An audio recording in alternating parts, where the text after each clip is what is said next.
రాష్ట్రంలో మరణించిన 1150 లాయర్ల కుటుంబాలకు 4 లక్షల చొప్పున ఆర్థిక సహాయం ప్రకటిస్తూ ఆంధ్రప్రదేశ్ ప్రభుత్వం ఉత్తర్వులు జారీ చేసింది. ఇందుకోసం 46 కోట్లను ప్రభుత్వం విడుదల చేసింది. అర్హులైన న్యాయవాదుల జాబితాను ఖరారు చేస్తూ ఆంధ్రప్రదేశ్ ప్రభుత్వం 2 వేరు జీవోలు జారీ చేసింది.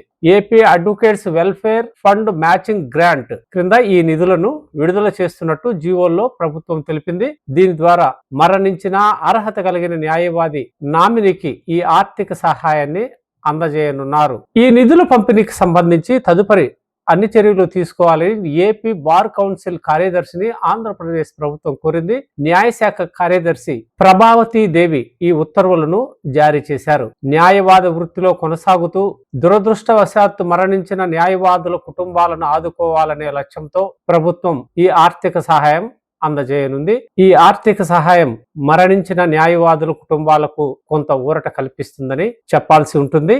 దీంతో పాటు బార్ కౌన్సిల్ ఆఫ్ ఇండియా కూడా ఆర్థిక సహాయం అందజేస్తుంది. రాష్ట్రంలో చాలా మంది న్యాయవాదులు వివిధ కారణాలతో మరణించడం, వారికి సరైన ఆర్థిక స్తోమత లేనందువల్ల ఆ కుటుంబాలు పలు ఇబ్బందులకు గురవుతున్న వాస్తవాలను ప్రభుత్వం బార్ కౌన్సిల్ ఆఫ్ ఇండియా గుర్తించి ఎవరైనా ప్రమాదవశాత్తు గాని దురదృష్టవశాత్తు చనిపోతే ఆ కుటుంబాలని అటు ప్రభుత్వం ఇటు బార్ కౌన్సిల్ ఆఫ్ ఇండియా ఇరువురు కలిసి ఆదుకునేందుకు ఈ వెల్ఫేర్ ఫండ్ స్కీమ్ తీసుకొచ్చారు. ఇది కాలంగానే అమలవుతోంది.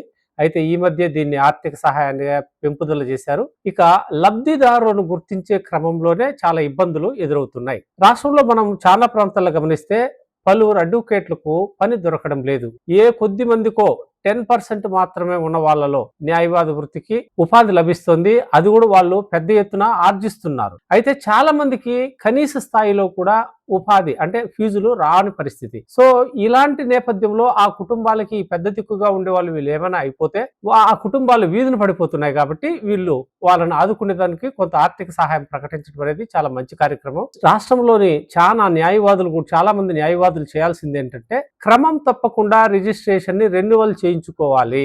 ఈ విషయాన్ని మర్చిపోకుండా బార్ కౌన్సిల్ నుంచి ఎప్పటికప్పుడు అనుమతులు తీసుకుంటూ వస్తేనే తరువాత ఈ దురదృష్టకర పరిస్థితులు ఎదురైనప్పుడు ఆ కుటుంబాలకి కొంత ఊరట చేకూరే అవకాశం ఉంటుందని పలువురు అభిప్రాయపడుతున్నారు. ఆ దిశగా వర్కింగ్ న్యాయవాదులంతా చర్యలు తీసుకోవాల్సిన అవసరం ఉంది.